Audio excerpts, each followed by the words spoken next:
Hey guys, so it seems like you love these underrated videos, so I'm going to do some more of them.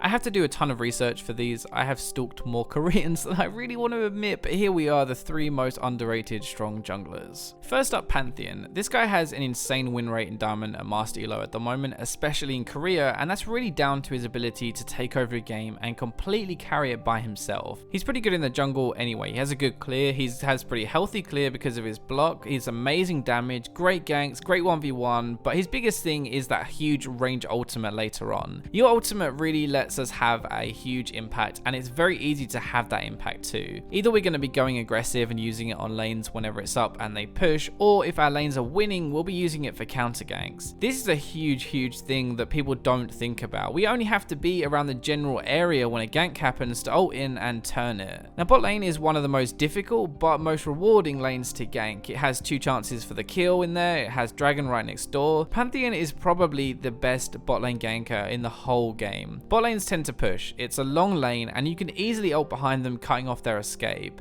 Remember our little trick too from one of our tip videos where if you ult into a bush with no vision, then the enemy won't see any kind of indicator at all, so you can literally sneak gank behind them. If you actually want to see how that works properly, by the way, I'll link the tip video at the end of this one. Now the big thing really is his output of damage is just insane, and he only really needs a few items to do it. The new items are going to help his damage even more, especially Black Cleaver, and while he doesn't have the best late game, early and mid game you are a monster and you can snowball so hard. The biggest problem you might have, the trap a lot of people fall into, is mid game they take their foot off the pedal and they let the enemy team engage. Now, your ultimate is an awesome engage. Don't let up, you keep roaming, keep catching people in side lanes and keep going until their nexus explodes. You really just aren't that great if you let them engage first. Okay, next up we're swapping our spear and shield for, well, kind of our face, I guess. Actually, headbutting his way into this video is Amumu. Amumu is a very high impact team fighter and has an insane late game. A little opposite to Pantheon actually, we're not so focused on the early game anymore, but more our scaling and synergy with items. Now let me just point this out to start with. Amumu actually isn't a bad ganker before level 6 like most people think. He has decent damage and a stun, it's just kind of hard to hit, so that's why people get that impression. Now after level 6 we can really step it up, and in the same way as Pantheon, we want to be using our ultimate every time it's up. The thing that is really making him this true kind of powerhouse at the moment is how he can build AP. You can do a butt ton of damage but still be pretty tanky. Cinderhulk will be a big part of that. It'll be our base really, it gives us some nice additional AoE with our kit anyway and makes us very tanky. Rylai's and Leandry's is a great combination and it works so well with Amumu. He has pretty high base damage anyway, so we really use the pen on it. We combine that all together with even more defense and you become a monster. His clear is good, his teamfight impact is amazing, and he is just too hard to deal with. I know this sounds a little bit weird, but it's kind of like a race when you play against an Amumu. If you don't shut him down early, if you don't manage to deal with him, then eventually late game teamfights are going to become really tough.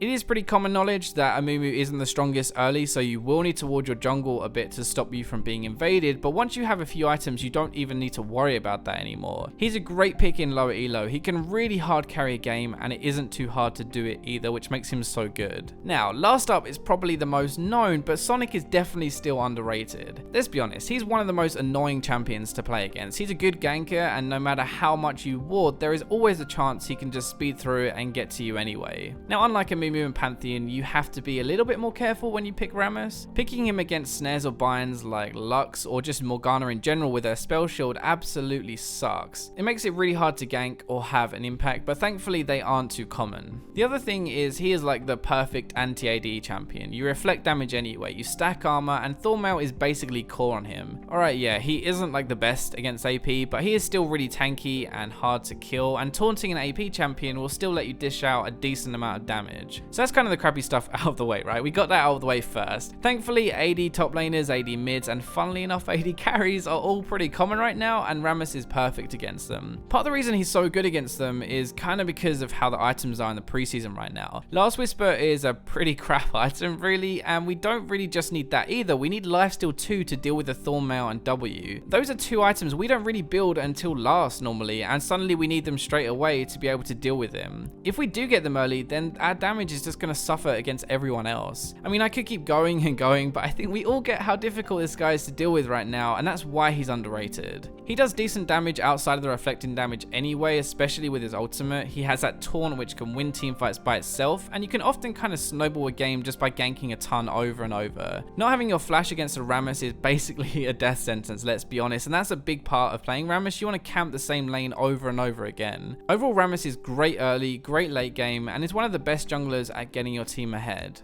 So that wraps up my 3 most underrated junglers. I hope you enjoyed the video. Also, thanks to my friend Huz for helping me do some of this research. You can find his channel down below, but definitely go subscribe. Anyway, remember to like, comment, subscribe, share, and I'll catch you in my next video.